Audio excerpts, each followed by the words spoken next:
Every friend group has that one person who insists on doing things the hard way. You know, the friend still paying for the subscription they forgot about or refusing to upgrade their phone because it still works. I used to be that person too, especially when it came to overpaying for wireless. Then we learned about Mint Mobile. And yes, lesson learned. Forget the whole "this is just how it's always been" nonsense. You get the same coverage, the same speed, unlimited talk, text, and data, just without the inflated price tag. We are so pumped that Mint Mobile is our sponsor and can't wait to try their services. Who doesn't want to save money without compromising Wi-Fi connection? Duh. And right now, you can get 50% off 3, 6, or 12-month plans of unlimited premium wireless. No contracts, no hassle. With a 7-day money-back guarantee and customer satisfaction ratings in the mid-90s, Mint makes it easy to switch. And once you do, you'll wonder why you waited so long. Ready to stop paying more than you have to? New customers can make the switch today, and for a limited time, get unlimited premium wireless for just $15 per month. Switch now at mintmobile.com/Colty. That's mintmobile.com/Colty. Upfront payment of $45 for 3 months, $90 for 6 months, or $180 for a 12-month plan required. $15 a month equivalent. Taxes and fees extra. Initial plan term only. Over 50 gigabytes may slow when network is busy. Capable device required. Availability, speed, and coverage varies. Additional terms apply. See mintmobile.com. This podcast is for informational purposes only and should not be considered legal, medical, or mental health advice. The views and opinions expressed do not necessarily reflect the official policy or position of the podcast and are not intended to malign any religion, group, club, organization, business, individual, anyone, or anything.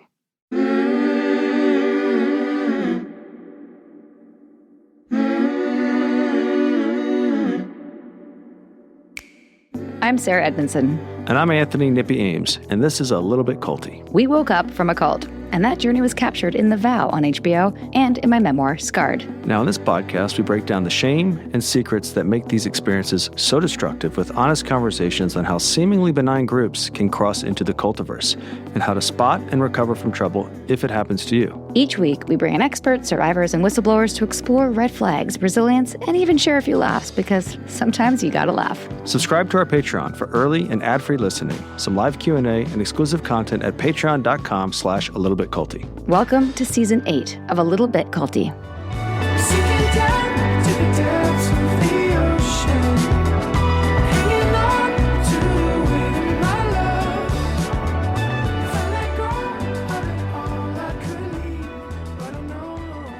Hey everybody, welcome to this week's episode of A Little Bit Culty. Before we play the episode, I wanted to give you a quick disclaimer. We recorded this episode a week before we spoke to Jez and Margot, our guests from last week from Corey's Angels. So the tone of this episode feels a little bit off, out of order. I do think it's still a very interesting episode, and both Nippy and I and Marcie did not have all the information in regards to the level of abuse that was happening behind closed doors and when the camera was off. So I felt that when we listened to this episode without you knowing that, the tone might be a little off, a little tone deaf. So we wanted to let you know the order of events. So here's the episode. I still think it's a really interesting conversation about documentary filmmaking, and Marcie's a fascinating guest. And there's also a note from her and her point of view and how she feels after hearing from Jez and Margot. These are very serious allegations, and we hope that justice is brought to them and all of the people who've come in contact with Corey. So enjoy, let us know what you think, and thanks for listening. See you next week.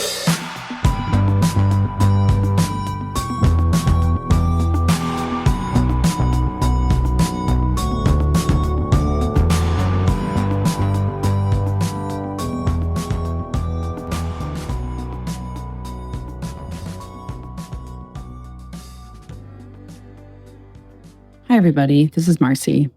Before you listen to this episode, I wanted to say a couple of important things since we recorded this conversation before the Margot and Jez episode.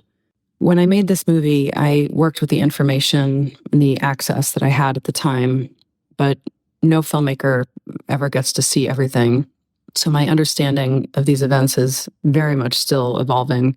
And as a filmmaker, my perspective was shaped by what I witnessed at the time and what I could responsibly verify. And that perspective was inherently limited, of course. That's just the nature of documentary filmmaking. But hearing Margot and Jez speak on this podcast was honestly very unsettling. And I'm continuing to learn more about the complexity and really the gravity of things that occurred off camera and out of my view. And my viewpoint is not fixed, and nor should any of ours be. So I think it's really important to underline that documentary is never the final word by any means. This was a moment in time, and it is one story. And my responsibility now is to remain open and to listen and to follow the truth wherever it leads. And the pursuit of truth should always be ongoing and change with new information. And thanks everybody for listening.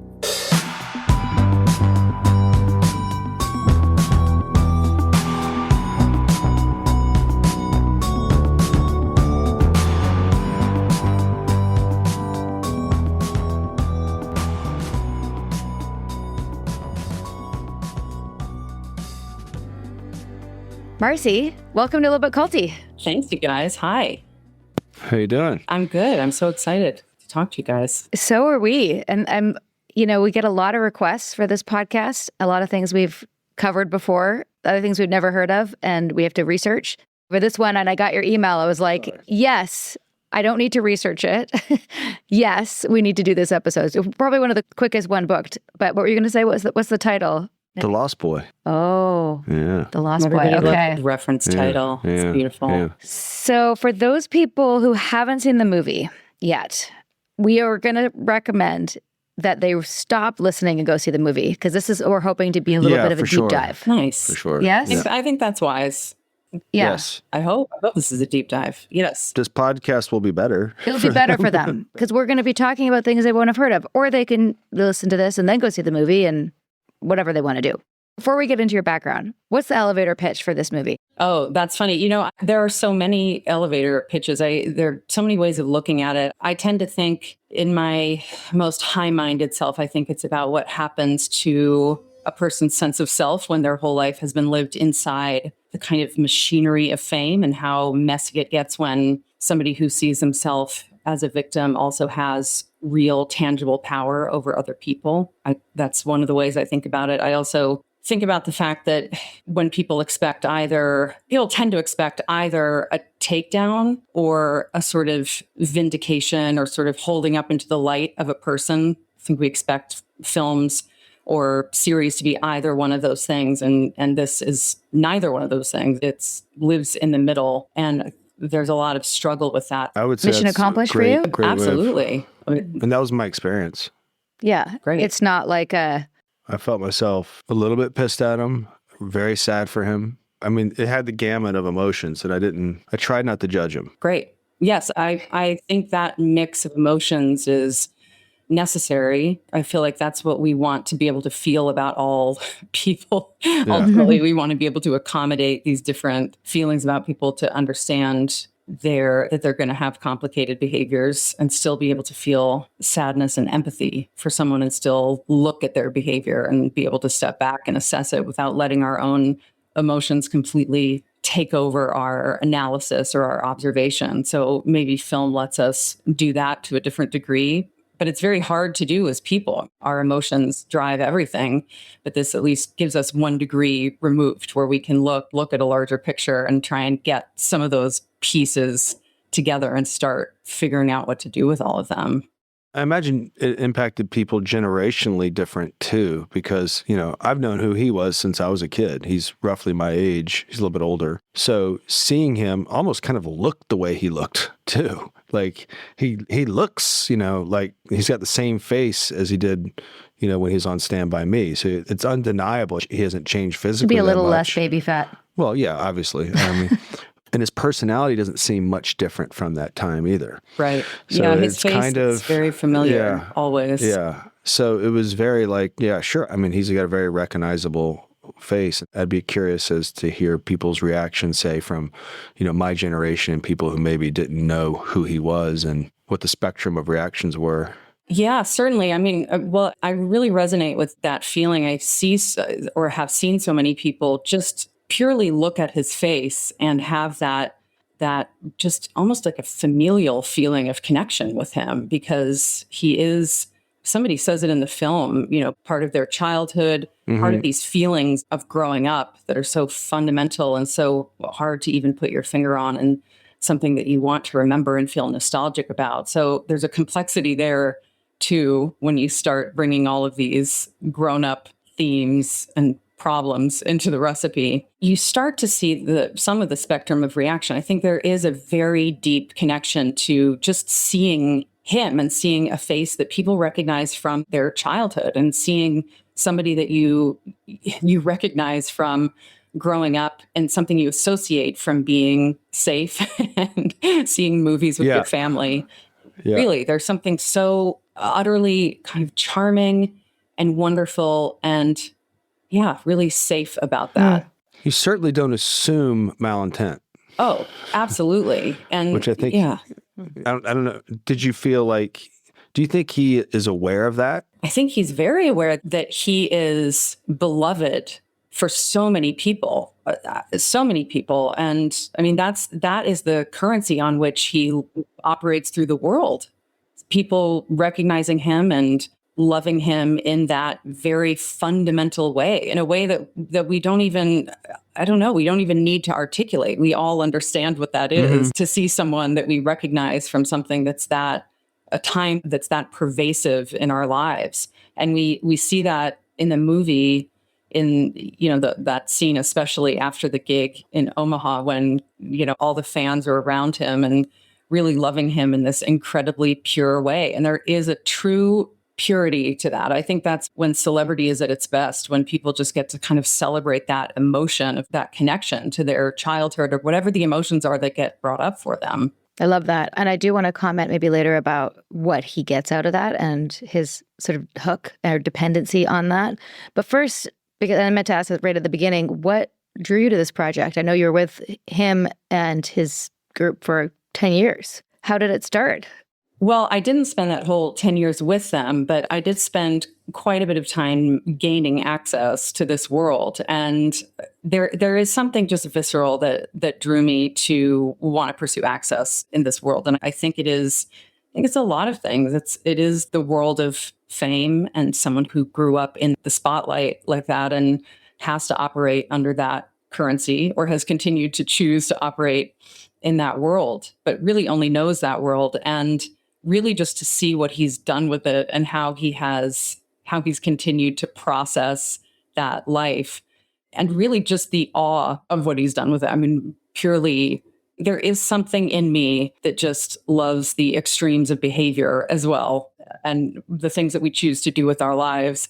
And so seeing his music videos and the music career that he was pursuing was absolutely just fundamentally awe-inspiring. And what words could I possibly use for it, you guys? Come on. You either watched that. You were captivated. Yeah, absolutely. And, look, I've learned that some people see that and just ignore it. And some people see it and go, oh my God, what's going on? And some people are like me and are like, what is happening here? What's going on? And I just happen to be in a group of people that are entranced by it and needed to know more of what was going on. Sidebar, my brother and I send memes to each other, and my brother plays guitar and plays music, and he would kind of send me some of clips of him doing certain things, and we'd kind of joke around about it. And my brother, who's not prone to kind of the empathetic take on things traditionally, goes, well, he said something like, well, good for him. At least he's out there trying it, not knowing the context. And I was like, Louis, I mean, come on. It's a little ridiculous. He's like, but, if you can, why not? And, I kind of was like, yeah, I can try that version on. But seeing behind the scenes and seeing, I'm super uncomfortable. I don't want to punch down. I have an inappropriate sense of humor, but there are certain things that I will leave alone. Mm-hmm.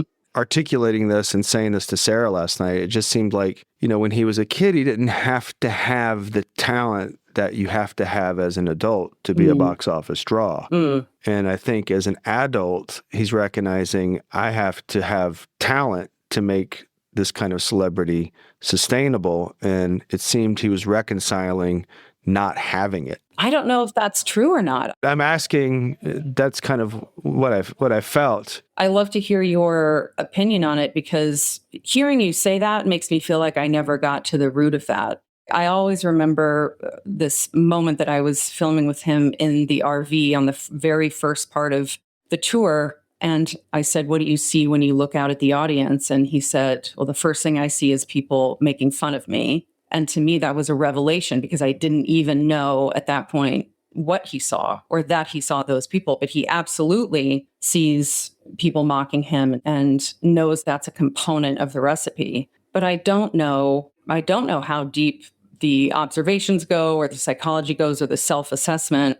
I see a lot of survival. And I think you see that in the film of him just always moving on to the next thing, always pursuing something. And I think of that word a lot with him is survival, that feeling of just needing to keep going using the tools that he has to hand. So I don't know what that level of self-reflectiveness is. And I think there's a lot of curiosity about that in the world. And I don't know that I got very far into the root of that. Or maybe I did, and maybe it's just not there.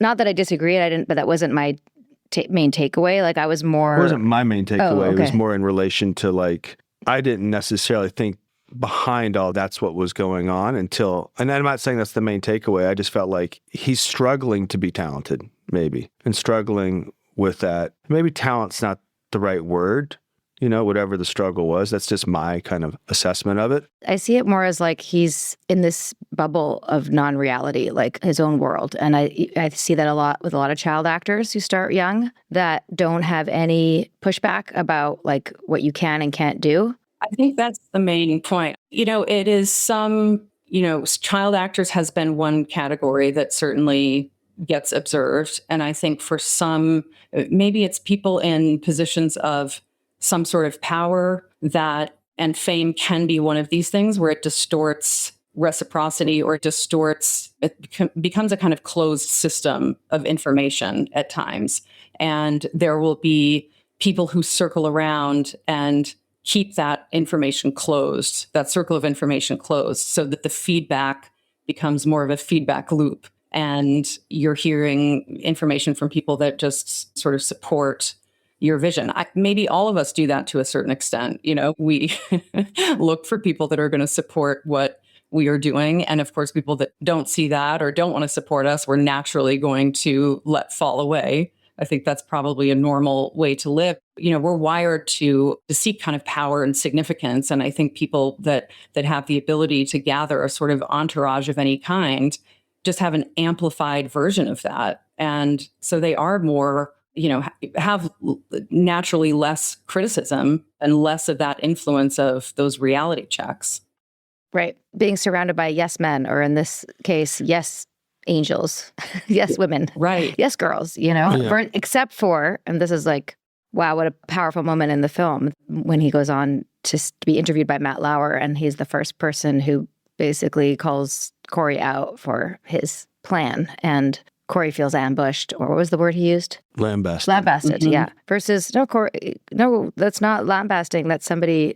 This is reality. This is reality. This is somebody who doesn't have a stake in your game. Yeah. But it's hard to watch still. Yeah, it is. It's hard to watch because part of me was like kind of rooting for him. Right. And before I'd seen the doc, the sound bites I'd seen of him had been reasonable. I didn't understand the origin of behind it and his psychology of victimizing himself to all the critics and stuff like that. So he had come off someone with cursory knowledge is credible, and why aren't people believing him? And then Matt Lauer, I think, kind of treated him the way that he is rather than the way he projects himself. And that was hard for him to reconcile, I think. I think you'd get used to, even in speaking in the press a lot and in developing a world around you, I think identity can become a cause, and people will protect that cause and that language that they use with their lives, it's their identity, and become kind of locked into that way of thinking. So it's almost impossible then to take in new information or take in a question that feels like it is undermining that in some way. When sometimes, I hear you on that scene, I think Matt Lauer has a way of or had, we should say, a way of digging in on people that feels, you're on live television, feels very much. It's aggressive. But it's aggressive. But still, I think the point stands that being able to accommodate criticism and being able to, any of us and our ideas should be able to withstand questioning without it being seen like an attack. Totally.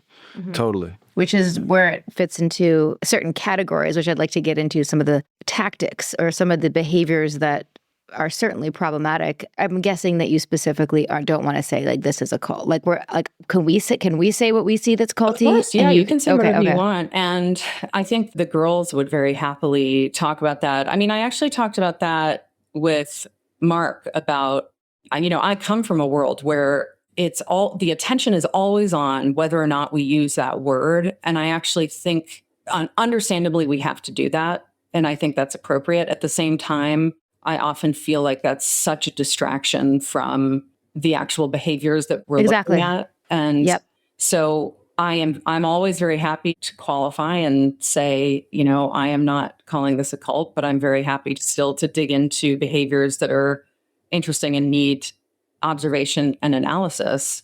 And the other women that have experienced this world will be able to give you such a different perspective and use different terminology. And it's obviously a useful word to name certain things, but sometimes, especially when looking at something like this, it can shut down discussion, right? And it can shut down people's defenses. Like somebody like Corey would say, of course it's not. Like, I don't run a cult. Yes. Okay, but let's put that word aside. Let's look at some of the things that we see, and you can decide if it's good or bad or problematic or not. I think that's really important, Sarah, because I think it just gets, when these conversations come down to that and people then, exactly as you're saying, they focus on, oh, people are calling it a cult, how ridiculous, how absurd. I mean, what an absolute distraction from talking about behaviors and incidents and actual issues about humanity that we want to be discussing. So I couldn't agree with you more. I think these words are only interesting as far as they are helpful to describe the human condition or things that help us understand our experience.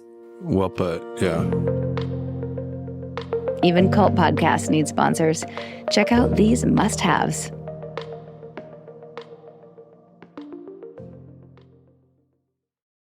We all know how much sleep does for our skin and for our sanity, but how much do we prioritize it? Actually unwinding at night, that is the hard part. My brain is still running tomorrow's to-do list, and my skin is suffering, especially right now in the winter. That's why I'm so excited about our newest sponsor, Osea's Dream Collection. It has become a staple in my nighttime routine, and right now, it's all about the Dream Night Serum and the Dream Night Cream, which are clinically tested, powered by bioretinol, which is essential at this age, designed to reduce the visible effects of stress while you sleep. I'm talking less dryness, less dullness, softer skin, and a noticeable boost in firmness by morning. It's like saying to your skin, I got you, I'm taking care of you. And now for 2026, I'm officially adding their newest launch, the Dream Bioretinol Body Serum, to my body routine.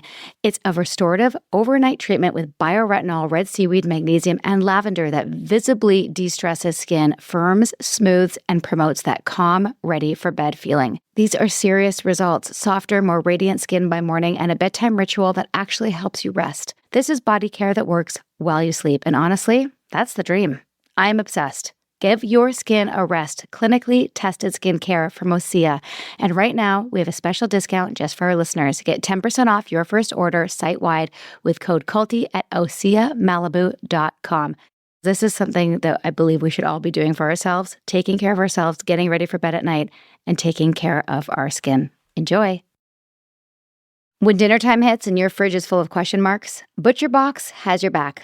Or if you've been struggling with your start of the year health goals, pick it back up with high-quality protein delivered right to your door. So convenient, including kid-friendly faves that make weeknights so much easier. New year means new rhythms.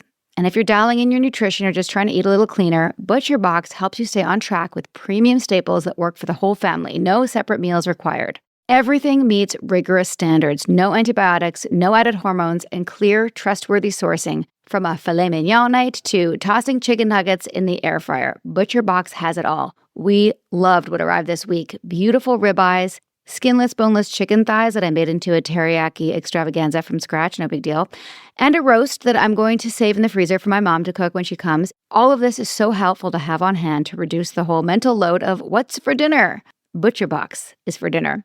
ButcherBox is a certified B Corp focused on responsible, sustainable practices and reducing environmental impact. Shipping is always free, and members get recipes, tips, and special deals so dinner feels healthier, simpler, and a whole lot less stressful. As an exclusive offer, new listeners can get their choice between organic ground beef, chicken breast, or ground turkey in every box for a year, plus $20 off when you go to butcherbox.com/culty. That's right, your choice of organic ground beef, chicken breast, or ground turkey in every box for an entire year, plus $20 off your first box and free shipping always. That's butcherbox.com/culty. Don't forget to use our link so they know we sent you. Enjoy.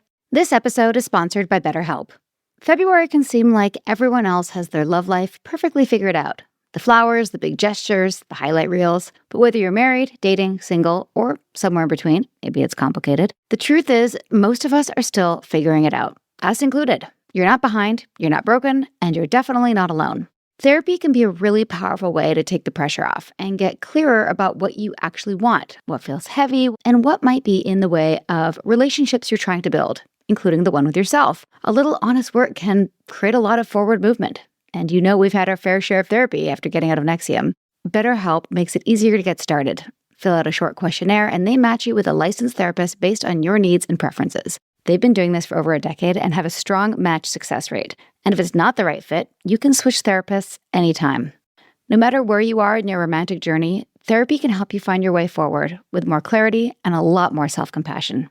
Sign up and get 10% off at betterhelp.com/culty. That's betterhelp.com/culty. Thank you, sponsors. We couldn't do it without you. Now let's get back to the show.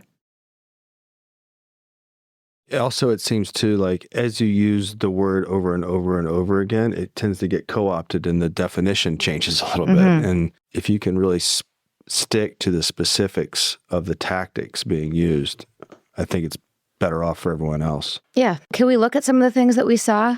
And actually, let me start with, when did you, as the documentarian, if that's the right word, Yes. the filmmaker, when did you start to feel like, I mean, obviously you were in trance, you were pulled into film for a certain reason. When did you start to feel like, I'm going to capture something that's like, maybe, like, I don't know, like, what was your process like? I'll start there.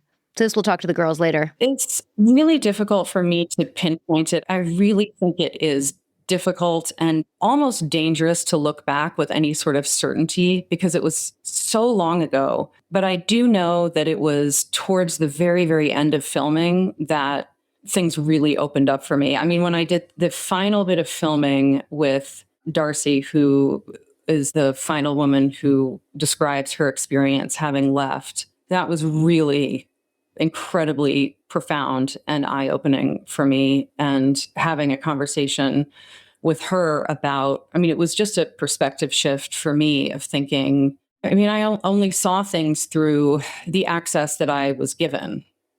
We all see the world through the lens that we have or through the places that we're in and the doors that are open to us or that we open.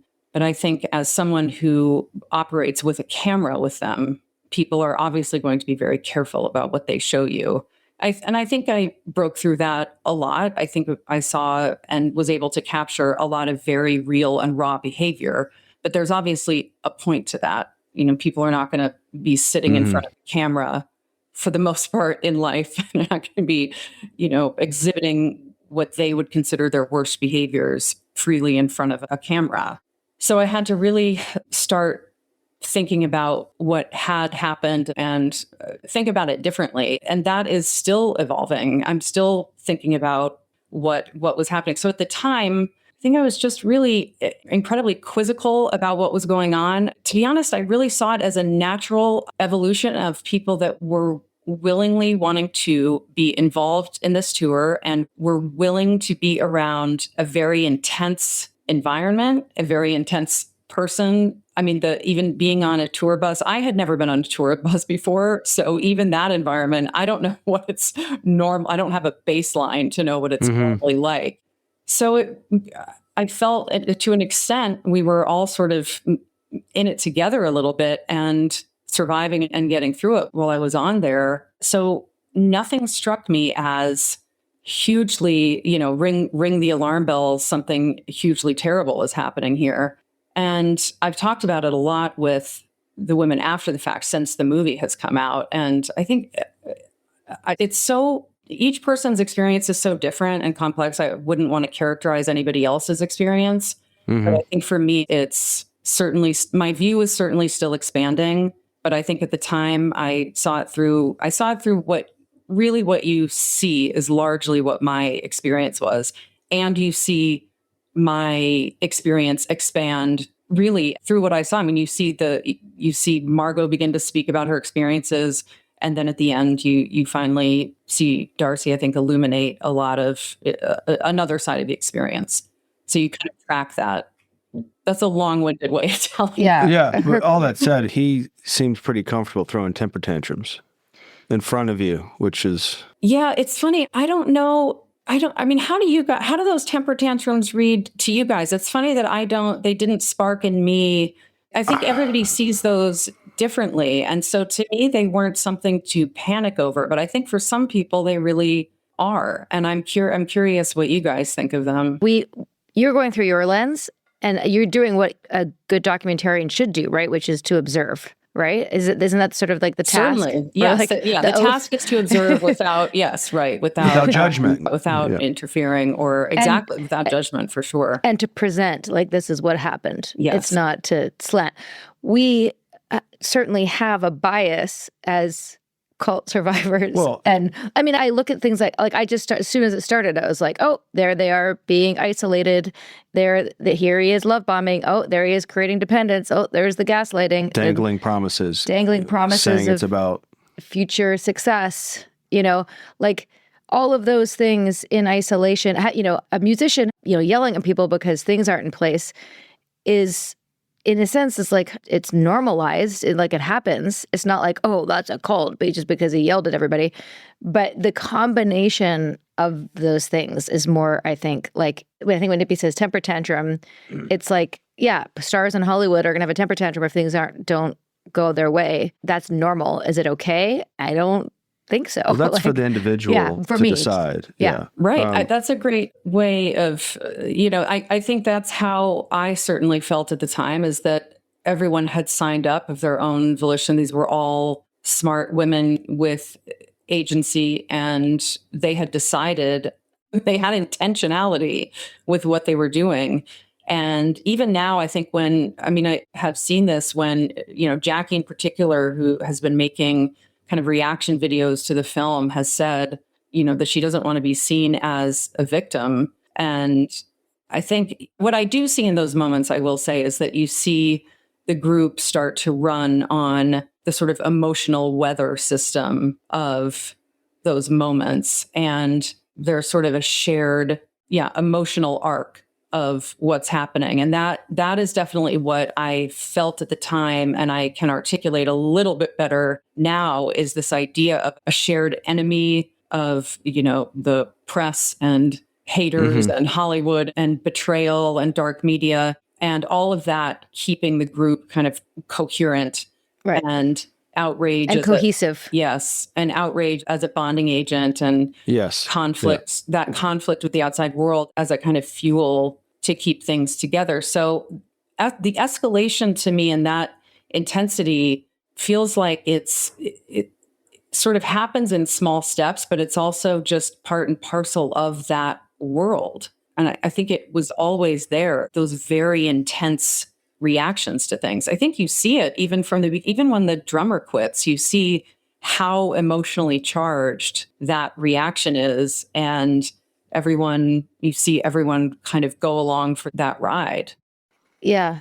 I was thinking what you just said about smart women who signed up for it, and I don't know how much you know of our story, Marcie, but that was something that was certainly said about me and the other women who, joined NXIVM and also DOS. But what we signed up... As a means to discredit you. As a means to discredit, I'm not a victim because I signed up for it. Yeah. What I signed up for is not what I got. Right. Yeah, that's one of the questions I'd ask the women is, what did you think it was going to be like? And what was it actually like? I think that If they'd said, you're not going to be able to get off the bus to go get food, you're not going to be able to shower, you might have to partake in, and this is something that, not that you hint at, but we make up in our minds that there's possibly orgies or, threesomes or who knows what I don't know if it was on the bus or behind the scenes, but there was a number of times when things were getting, Corey's inviting beautiful blonde women on to post show, and it's very like, oh, you're so great, Corey. And then he's like to the camera, and you step away. So we don't know what happens. You don't know what happens. One can assume if he wants the camera off,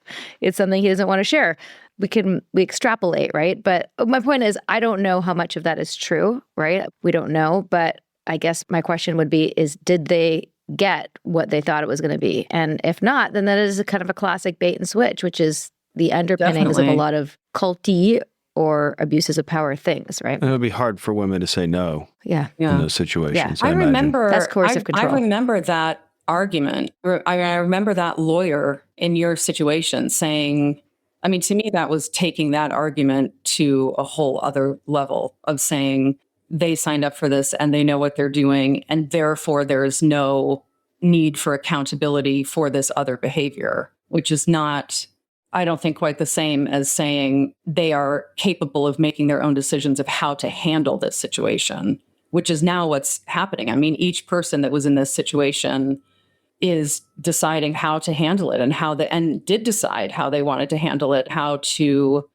leave and when to leave. And I suppose, that part, though, I'm super interested to know more of what you think, because, as somebody who observed it, I always felt that they were still, I guess, I don't know if in control is the right term, but that they knew the situation they were in. This is looking back now, of course, because honestly, I did not have all the information at the time. So this might be unfair of me to say because I'm looking back with a lot more information now. But looking back, I still think that they decided when they were going to remove themselves in a way to protect themselves. But do you feel, having had that argument placed against you, Sarah, that there's something, I don't know, that there's something sort of inherently wrong about that kind of description? Because I remember that so clearly, that argument being made and held through to the end. Yeah. I guess I would just say that when people say that, is that when you consent to something, if you're being lied to, you can't consent to it. Yes. And so what I consented to is not what I got. And so that was always the intention of Keith from the beginning, to lie to us and trick us. And it was, what we signed up for was the facade for his true intentions. When I look at somebody like Corey, I don't see him in that way, by the way. If it is, it's a low-level version of it. I see him as somebody who is, like many people who went through the Hollywood, machine, as somebody who got a lot of adulation at a young age, didn't develop a sense of self, dependent on the fans to feel good about himself and to fill up that hole that, hey, we all have some version of that, right? I think. And we go out in the world to try to figure out who we are. And his is really extreme and was abused. And we don't know the details, for sure, but we know that some bad things happened to him and he was very young. And not to say that excuses his behavior, but it just helps understand. When I look at your film, I think that's actually really helpful because it helps to understand the psychology of somebody like him and how it can be created and, can create another, I don't even say that he's a monster because I don't have all the information, but he's certainly hurt people and he certainly took advantage of his power and he's abused his power.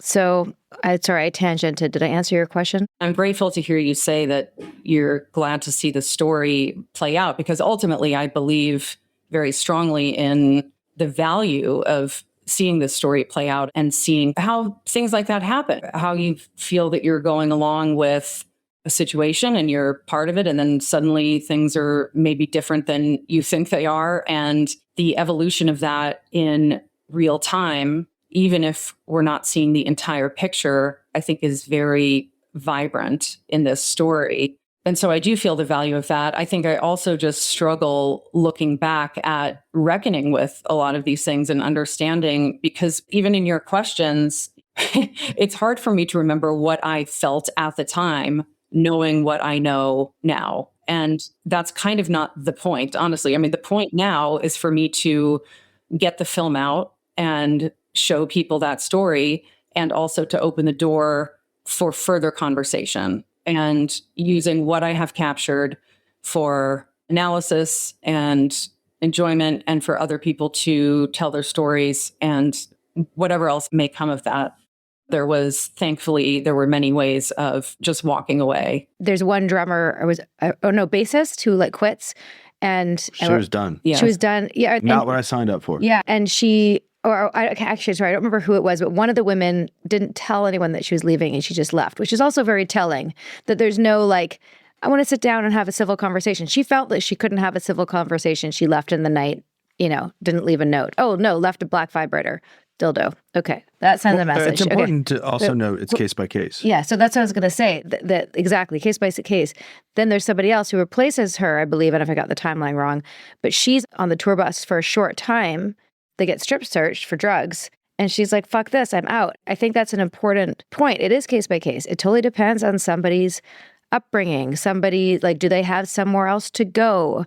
Do they have, promised? Do they have buy-in? Like, a lot of people like myself, I was very invested into NXIVM. I had put, my reputation, tons of money.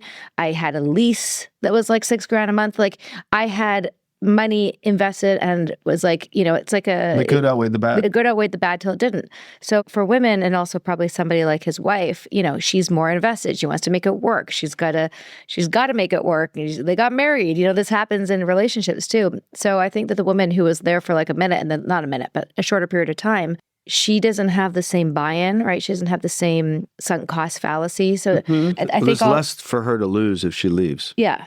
And she doesn't have the same loyalty to Corey. And I think that's one of the ways that, like the lawyer you brought up who said that about my case, and if anyone says that about these girls, well, they sign up for it, they're not understanding coercive control. And they're not understanding that he set up a system where it is a line in the sand. You're either with us or against us. It's also a system with plausible deniability. Well, there's something, that is really the case of you're either with us or against us. And that I find so fascinating too. There are people in his world that are just so devoted to him and the notion of him as, a victim in Hollywood and someone who has spoken out about abuse in Hollywood.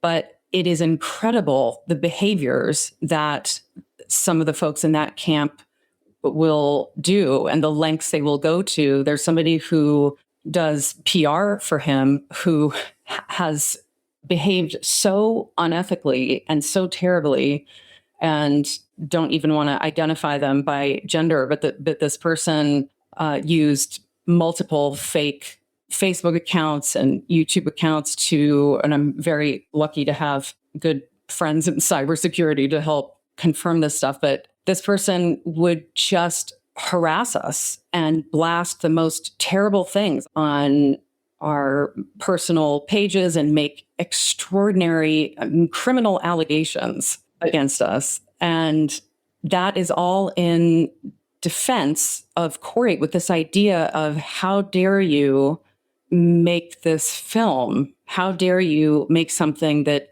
I guess isn't, presents something that isn't only from his perspective or has these other dissenting voices.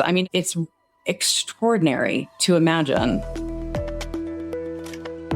Time to deprogram. Listen up for our sponsor's latest offer.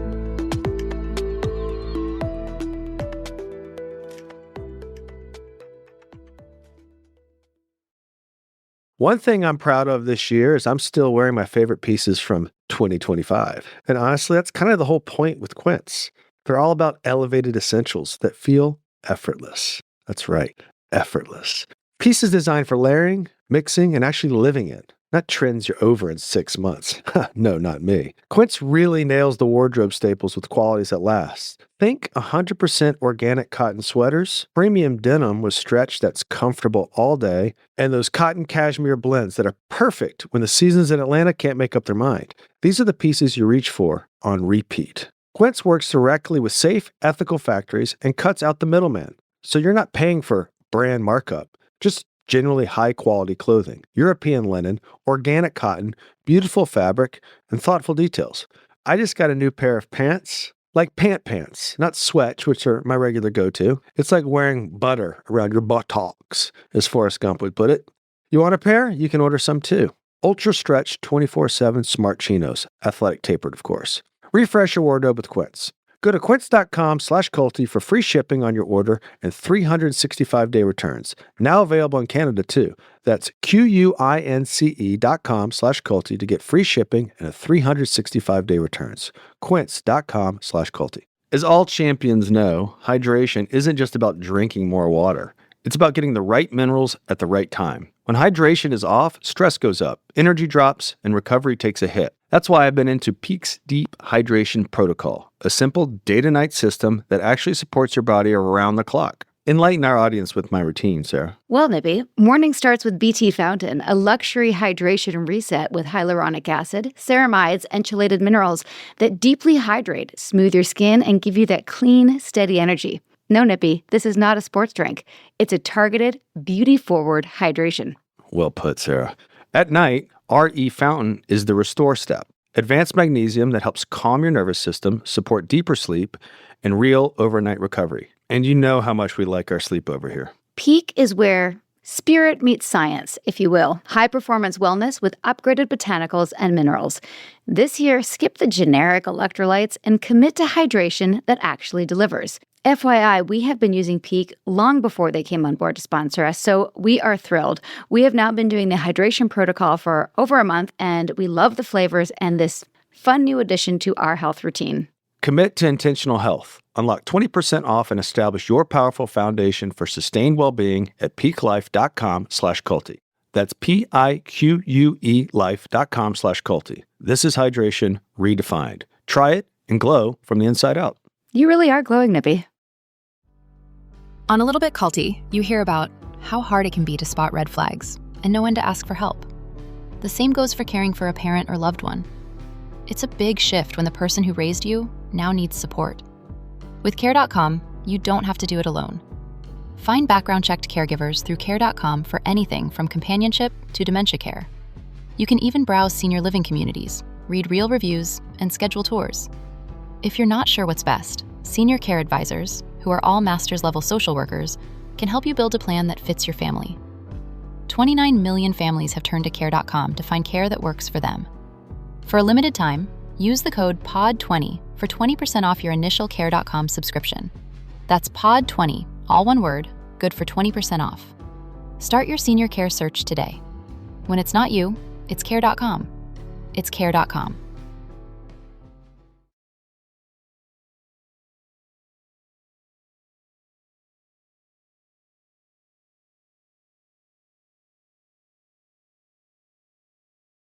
Thanks for listening. Now let's resume our culty convo. Well, nothing says cult like flying monkeys.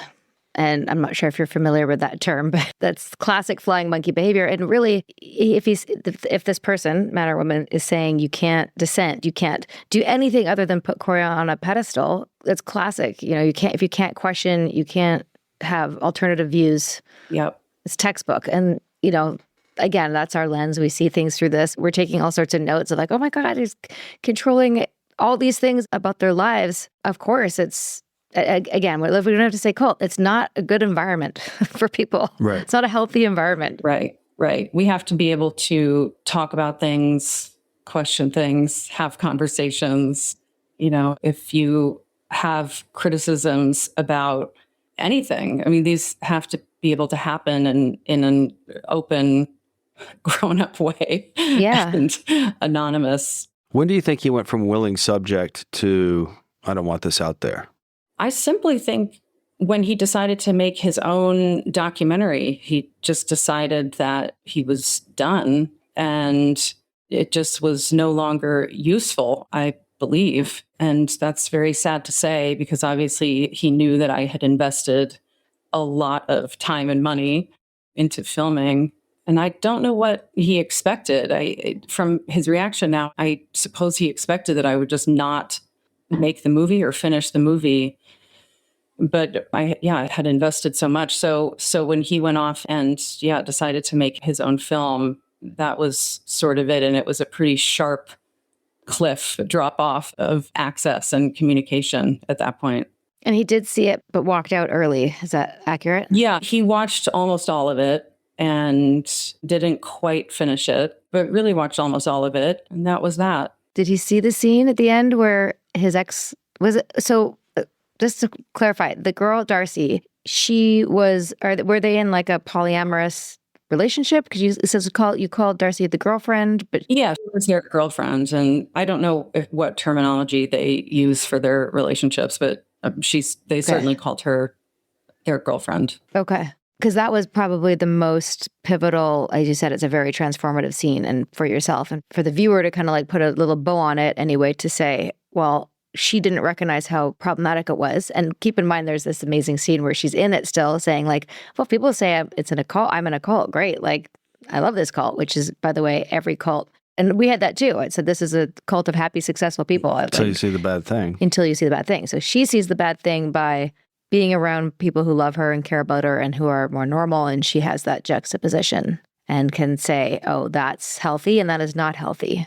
And there's drug use too, which doesn't help. Oh, yeah, the drug use. Yeah, which we didn't get into. Yeah, that scene is so profound for many obvious reasons. And it was profound for me in filming, as I mentioned to you guys, because it was just such an incredible, eye-opening moment. And we had a long conversation that day also when I was filming I was just processing, as they say, what had happened that I hadn't seen. So, but it was incredible just to see her.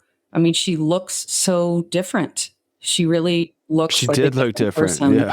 Yeah. And it's an extraordinary thing to see, and to see somebody just visually go through that much of an arc. I mean, without having been overtly, through an illness or anything, so to speak, just to see somebody embody a physical change in that way was really something. Let me ask you, from start to finish, how would you encapsulate your arc, what you went in thinking, what thesis you had, where you are now, and what you learned and what your take is, and if you can remember it? I mean, I went in with just such an openness and an intensity of excitement to film, and such a determination, as you can imagine. I mean, and through the whole thing, I would just stop at nothing to make this movie. It felt so worthwhile, and it grew to feel worthwhile in different ways, obviously, as the story expanded and became about more and more. I mean, it really began just about Corey's pursuit of this tour and his intensity, that world. And even when the Me Too movement happened, which unbelievably, this covers such a long time ago that we see the Me Too movement. But, I was fortunate enough to be able to follow him during this intense time when he really was grappling with his decision to speak about pedophilia in Hollywood and these decisions he was making of what to do and how to speak about it and how to deal with the end of his tour. And it was a very intense time, clearly. And he's, you see him pacing in hotel rooms in New York. So all of that was unknowable at the time and a huge surprise. And I think now, and all of that evolved then in the edit and had to become a cohesive film. And I think now it has even evolved more and become about, with his reaction to the film and not accepting the film at all, I think it's become about celebrity documentary and control over narrative and the idea of controlling our own stories. And you're kind of watching a person try to control what's seen and what's knowable. And I think most films hide that struggle. And you kind of see that on camera a bit in the film, when he jumps in front of the camera and tells his own story or tries to show something in particular. But now I think all of that kind of conflict has become part of the film and part of the distribution of the film. So it's overall a story about narratives about ourselves, how we want to control those things. So he's trying to control people's perception of him, you think? Certainly. I mean, yeah, I think that's part of that's in general part of one's,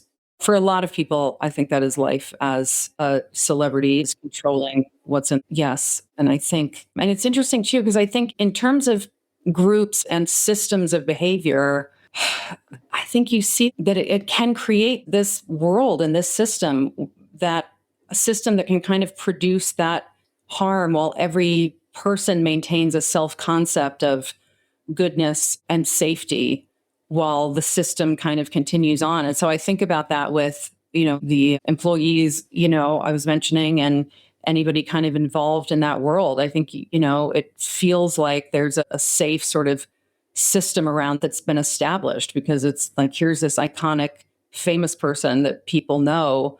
And I think it does give a sense of safety, in a sense, because it's a known entity. And I think his control it does. It causes the outcome he's afraid of in a lot of ways. Oh, I think you're right. And you can kind of see it happening. The empathy I feel for him is like, I kind of feel like, hey, you don't have to do this. People are going to see you're not that bad. Mm-hmm. Settle into yourself. You're not that bad. Just chill. I want him to get into trauma therapy is what I really like to see. I am so with you. And there are a couple of things to say about that, I think. I mean, first of all, you're so right. When you see the girls wanting to go get food and he's so kind of disappointed and heartbroken, I think that's the most pointed moment, I think, where you see two sides of something. You think, oh boy, you have to let them go get food. But you also see, how heartbreaking that he feels so abandoned in that moment. But I also absolutely agree with you that, and I think everybody that I know that loves Corey feels like, and it's not just about this film, but of course I am focused on this film because it is my project, that if he would embrace some of those things, that it would only help him and amplify him and all the things he wants to do. It's really actually not about this movie at all. It's about all of the things he does. He's a human being. Yeah, right. Yeah. And the things that we do that are imperfect, we absolutely have to embrace, because otherwise we make them worse. I mean, that's just the recipe we know. Yeah. I'm so curious to know how this movie is perceived by somebody who doesn't have like any cult education, or like, hasn't seen they're gonna judge, all the cult documentaries that are out there, and just watches it on its own, just like a random Corey Feldman fan who watches this film. Like, I'm just so curious to know what that perspective is, and if the takeaway is similar to ours. And have you been reading those comments? I read reviews for sure, and there's such a variety. I remember somebody writing, this is not the takedown that the Feld dog thinks it is. And I think that, it shows his behavior as it is. Yeah. I mean, there's no, it really displays the story of how it went down with the voices of the women start to come into play. And I think there's still, though, such a huge spectrum of responses, because I think some people in general just have a hard time, I think, watching Corey, because they just want more self-reflection. Some people have a hard time watching people that they feel aren't self-reflecting, right? I mean, that's just the way it is. I think some people always just feel that empathy for him first to the exclusion of analysis, and don't want to have any analysis, and then feel that most people are somewhere in the middle and can accommodate all, most, if not all, of these layers, where there's this man who's trying to do something and it is funny and maybe a little bit embarrassing at times, but also this valiant effort, and also some things really went wrong and there's some troubling behavior. And I don't know, Sarah, it's interesting. I haven't talked with a lot of people that have your guys' background and expertise. So, of course, I'm dying to hear more of your analysis. Well, it's in reflection. And by the way, I had a meta moment, like how cool it is that we get to do this. Like, it's our own private film class that you know what I mean? Like, we get to talk to the director and break down a film. Like, that's so cool. Sorry, I digress. Good. But also just, as somebody who didn't make a documentary, but was in a documentary and seen different documentaries and how they approach the same subject and what works and what doesn't, in my opinion, I really appreciated that you chose to go totally verite and didn't have any talking heads and weren't didactic, and just like let it play out so that people can have that experience, which you experienced, which is like, oh my God, it's Corey Feldman. He's going to do this show and this is captivating and let's film it. And then going, oh, at the end, versus hitting us over the head with anything, which I think is actually more. I like that. I more like effective. that too. I Yeah. found judged by talking heads. I'm just not a fan of talking heads. Want as few talking heads as possible in films in general. Personally, feel that human behavior is the thing that we're able to capture and see in filmmaking, or the type of filmmaking that I like and that I am drawn to. And there's a great place for talking heads in certain films. Of course, there are wonderful films that take advantage of them. And there are films that stretch the kind of use and the boundaries of talking heads. But I'm just certainly interested in how we live and behave in the world. And there's only so much you can do. And I think you see it too. If people try to change their behavior for the camera, you see that. And that's also very telling. That communicates so much. This movie does really well. I really think it's important. And I hope it opens more doors for more conversations. And I do hope that somebody, if not Corey, does the expose Hollywood pedophilia, which I feel like it's starting to happen with P. Diddy and whatnot. But anything else that we didn't ask you that you want to say that's important? Oh, gosh. I think there's something about, this might be dangerous to talk about, I don't know, but I think there's something really crucial with him and empathy, because I think, we've just mentioned this. I mean, we feel empathy for him, right? And you feel a sadness and an empathy, but I think empathy can also be exploited. And it's a very difficult thing to talk about, because you never want to feel like you're not giving somebody the appropriate support or love or belief. But empathy without standards accountability. Can very easily become a tool for manipulation. And this idea of, if you doubt me, you lack compassion, or if you're analyzing my behavior or holding me to task, or holding me to accountability, you lack empathy. And that's, of course, not the case. These things can coexist. And this has, I think, become in the aftermath and the film being released, that has emerged quite a bit. And I think we have to have a compassionate stance where we can hold the humanity of someone and still demand accountability and evidence and standards and all of those things. I think the line that I've read recently is empathy for the perpetrator insults the victim. And you want to make sure you walk that line ethically. Mm. Yeah, I fully do have empathy for a little boy that was exploited from a young age and didn't get the support that he needed to get help, be safe, get therapy after the fact. Like, there were so many different intervention points where this could have gone a different way, and it didn't. And now he's abusing others. So that's where the accountability comes in. Like, just because you feel bad that happened doesn't mean you can't stop that behavior or be responsible or whatever. Like, I think I'm just summarizing what you said in another way. Or amend it, Or amend it, yeah. And I think if he really cares about the story of Hollywood, this is part of the story of Hollywood, is this That's a story great point. of this film. I would wish that he would see the bigger picture and embrace that, because this shows how his life lived within that forced spotlight has created an incredibly difficult scenario. But it seems he's unwilling to look at it that way. Well, maybe he needs a little time. Maybe he'll hear this episode and hear our invitation to have that inner conversation, self-reflection or whatever. Maybe not, but I hope so. You never For know. his sake. I keep saying that. You never know. You never know. You never know. It's You'd so be true. surprised. You'd be surprised the people that come around. Yeah, who wakes. We call it waking up, when you wake up and go, oh shit. But it's tough to talk about empathy when and we're obviously talking about two very different scenarios in our stories here. But I guess I'm curious if you guys have that. I guess I wouldn't imagine you feel empathy toward Keith, but do you feel empathy toward people that you have, mixed feelings about? even Keith, actually, but it's Keith as a little boy. Like, I have empathy for the little boy Keith who we don't really know for sure, but it's hypothesized that, his dad wasn't around, his mother was sick, and we don't, there's things that happened that made him the way that he is, and he was teased, and he was a nerd, and he found a way to... According to him. I mean, he's crafted his own story. And but we have heard from other people who've come out of the woodworks, who went to school with him, who've said things like, he was bullied, or we're not bullied, but he was not cool.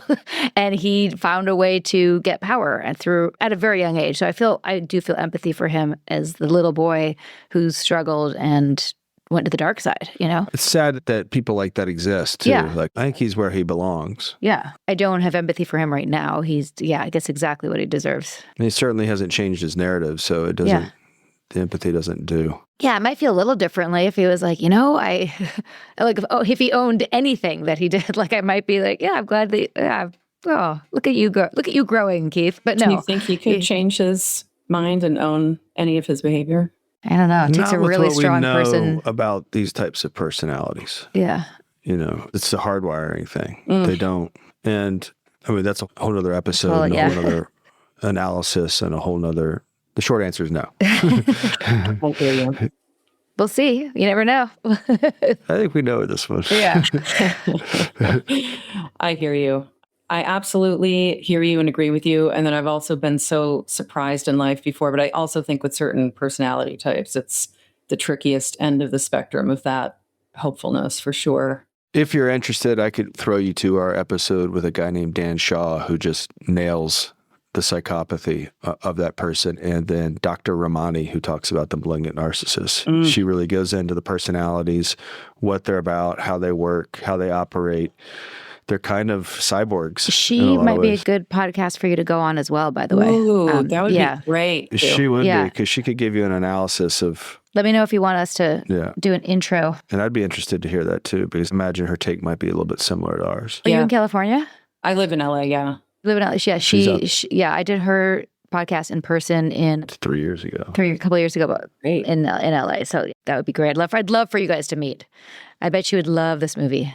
I'm going to message her after this. Where can people find you and how do they watch the film? Oh, yes. People can go to Apple to watch the movie. It's also on YouTube and Google to rent or buy. And if you want to see all of those places, you can go to coreyfilm.com. So Corey with an EY, film.com. We have everything there, all the places you can watch it, various lovely press clippings and all those sorts of things. Amazing. And please do tell, I don't want to say girls because that feels demeaning, but that's what they were called. The women specifically, the angels. Former band members, yes. Yeah, the former band members. Yes. We'd love to have them on the podcast. And in the interim, I'm going to send you our resource list because I feel like they could use a little. Yes. Oh, and our next book about everything we've learned since starting the podcast, I'd love to get them some copies. Great. Because that's all about what to do now too. Like once you're out, like how do you heal and how do you whistleblow, how you navigate the media. Like there's a lot of really helpful resources in there for them. Amazing. Thank you so much, Marcie, for coming a little bit culty. This has been such a treat. Again, check out the film. Check out the film. It's so good. It's so interesting and well made. And yeah, we appreciate your time. Thanks, you guys. I'm really honored to get to talk to both of you. Seriously, I appreciate it. You're welcome.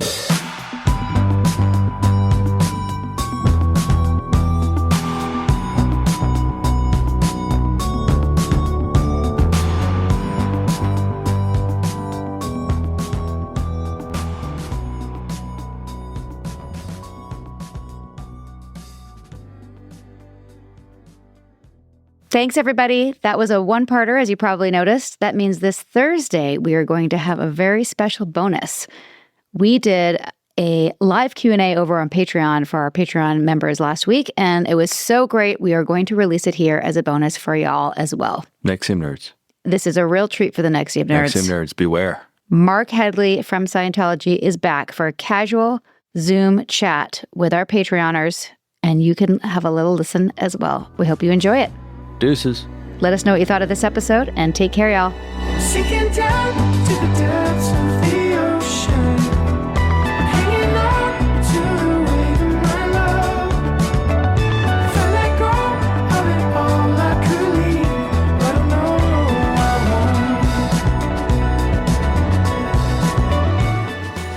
won't. We hope you're enjoying A Little Bit Culty. If so, please do show us some love. Drop a rating or leave a review. Hit subscribe on Apple, Spotify, or wherever you listen. And subscribe to our Patreon at patreon.com/alittlebitculty. Even better, send this episode to someone who needs it. Maybe they're in a cult. Maybe they're just a little bit susceptible. Or maybe they just love a good story. Spread the word, spread the love. Thanks for listening, and see you next time. A Little Bit Culty is a Trace 120 production. Executive produced by Sarah Edmondson and Anthony Nippy Ames in collaboration with producer Will Rutherford at Citizens of Sound. Our co-creator is Jess Temple Tardy. Our production coordinator is Leslie Dinsmore. Writing by Sandra Namoto and social media marketing by Eric Swarzinski and Brooke Keene. Our theme song, Cultivated, is by the artists John Bryant and Nigel Aslan.